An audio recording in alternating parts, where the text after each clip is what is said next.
The film gives hope to women, particularly actresses, that life, love, and a crackling good part are still attainable after 50. You know, I can't decide if, oh God, if you hate me or if you're like the only person who ever really got me. In a culture in search of the next big thing, it's easy to forget a huge talent like Diane Keaton. Bottled up for years in supporting roles, something had to give.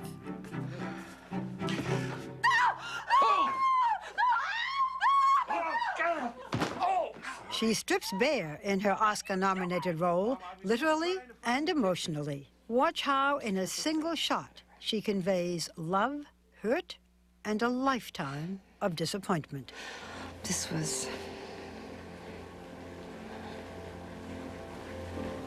a great night for me. And then you remember the self-deprecating personality, the disarming smile, covered from head to toe, those trademark gloves. It's good to have her back. Caught by the white glove.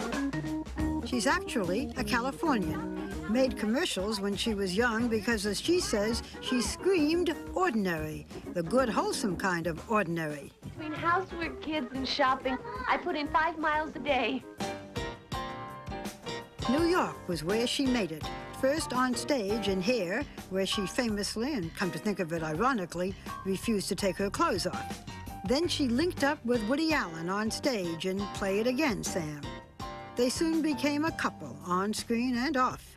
So close were they that Woody designed a movie tailor-made for her, using her real last name, Hall. It changed everything. You play very well. Oh, yeah? So do you.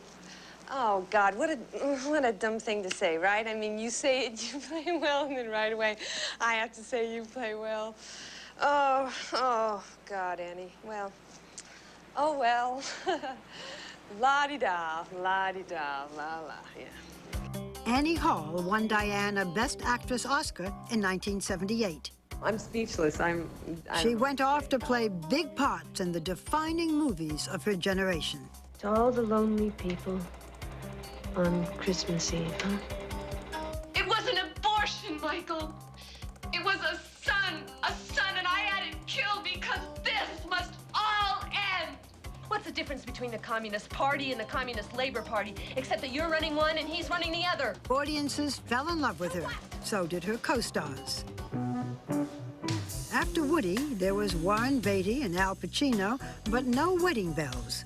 So after her father's death, she decided to make a life change. She adopted 2 children, and now at age 58, she is the mother of a 3-year-old boy, Duke, and an 8-year-old girl, Dexter. You know you're hot again when Mr. Blackwell puts you on his worst dress list. Diane Keaton. And then you pick up a Golden Globe a few days later. As a general rule, comedic actresses over 50 don't win Oscars. But Diane Keaton has never followed rules. Diane, you won an Academy Award when you were 32 years old for Annie Hall. Yeah? What would it mean to you to win an Academy Award? Okay.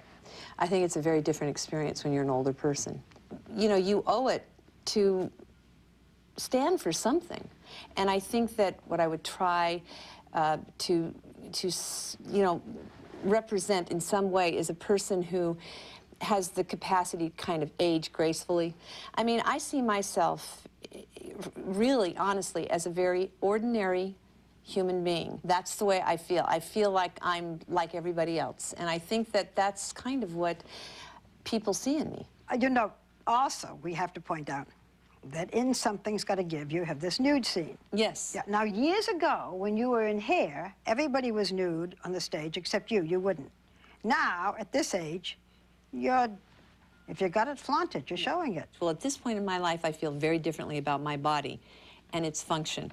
I had to do that. I had to do it for the movie, and I was happy to do it for the movie, and I don't care about my body anymore. I mean, I think your body would have looked every bit as good as my body. All you have to do is put you really far away in the room, slap on a lot of makeup, and boom, they shoot it. And you got 2 seconds and you're naked. No big deal. And you're screaming. You're going like this. Yeah. No, I mean, it's, you know, we didn't have to really test my body. It looked pretty good to me. Oh, thank you. I love you for that.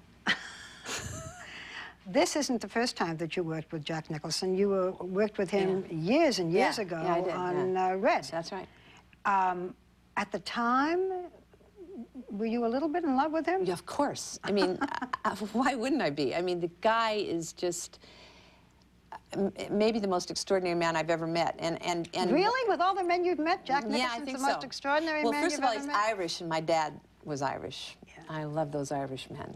I mean, this guy's like, whew, he's once in a lifetime. He's a once in a lifetime guy. Yeah. So then, off screen, is there anything there now? Oh, no. Oh, No, I mean, hey, why not? I'm up for it, but You I would don't be, think, but he's I don't not? think Jack's ready for are me. you too old? I'm sure I am. I mean, really, I must be. Yeah, that's difficult. That's a hard place to go, I'm sure. But if he would, you would. Oh, yeah, of course, Jack, anytime. Have you ever been really in love? Have I ever been really in love? Yeah. I've been infatuated. I've been drunk on love, but I would say that no. Really?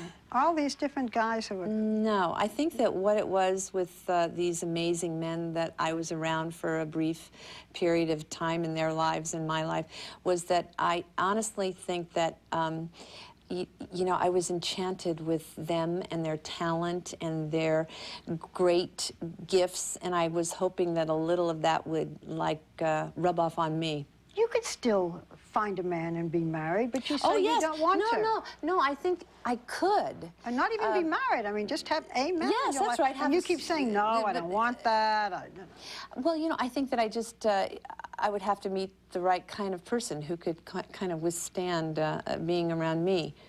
Why? What's so wrong with you? I think that they would have to kind of fit into my life, unfortunately. But I you're don't just think an I could ordinary fit in- person, you tell me. I'm ordinary, but I've had this sort of, you know, success in my life. And so, you know, I mean, they'd have to love my children. I mean, that's the most important thing of all. Let's talk about the two most important people in your life. Okay. And that is your two children.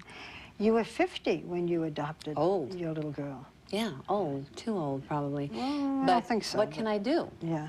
What would how could I have not had this experience? I mean, how could I have gone through my life without having done this? What's your biggest regret? I guess it would have to be that I wasn't just a little more realistic earlier on, when I was more driven to find a partner.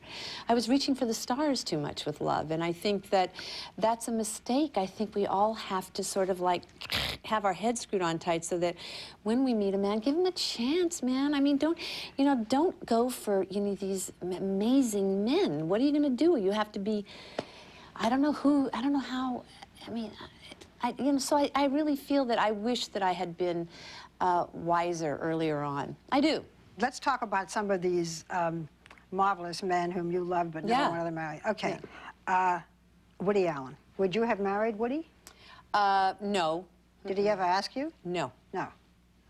No, and nobody's ever asked me to marry them. Nobody has ever asked you to marry them? Nobody's A nice, ever. ordinary girl like you? I know. Now, you're I'm putting you on. But hilarious. why do you think nobody's ever asked you to marry? I think that, I don't know. I don't know what to say, so I'll go on. Yeah, okay, that's the movie. Yeah, it's over. Of course, Annie Hall, Yeah. which Woody Allen really wrote for you. Mm-hmm. What would have happened without that film? Nothing. You think so? No, I think it all began with that, really. So now we move on. We move on. Guess where we Interesting move to? territory.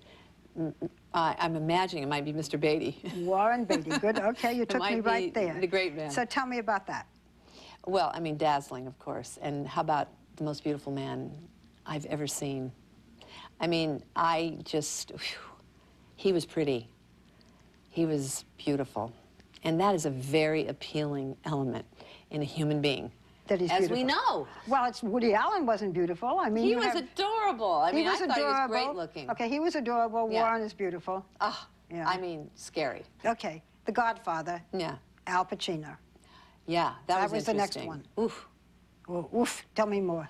Well, it's just that I think that Al was simply the most entertaining man. And I have to say, frankly, to me, Yeah. that is the most beautiful face. I think Warren Al was Pacino. gorgeous, very pretty, but Al's face is like, woo. Killer face. Yeah. Diane, you said that you are infected with a family disease, crippling insecurity. Mm-hmm. That's true. What are you so insecure about? Tell me what you hate about yourself. Well, you know, look, the very thing that I started this whole conversation with you is about being an ordinary person. I think that when I was very young, I wanted more than anything to be special. And I worked very hard to be special. And here I am, sitting with you, and, you know, I try. Look, you're just shaking your head and you're going, oh, Diane, stop already. No, but it's true, though. Don't you agree with me, Barbara? I mean, honestly. I mean, no? No. No, No, you okay. haven't gotten through. If you think you've gotten through... I'm not delivering this message. I get the message. I just don't know You don't why. buy the message. Well... You don't buy it. Look, I mean what am I? I'm a okay, personality. look. I'm not like, you know... Okay, we are all insecure. Yes, I can't remember when I've interviewed then I'm just somebody being who honest just about it. said, I'm shy. But you, when you say crippling insecurity, I mean, this Well, is something I think that you it's really... borderline. But I've worked on it. Look, I'm in analysis. I mean, I know that's not a popular You're still thing in to say. analysis? Well, yeah. How many years? Oh, it's been all my adult life. Really, frankly, all my adult life. A totally different subject. Uh-oh. No, this is easy. Oh, good. Your style. Okay, Okay. yeah. So I think you look stunning today, but you're wearing the turtleneck, you're always covered up, you're always wearing layers.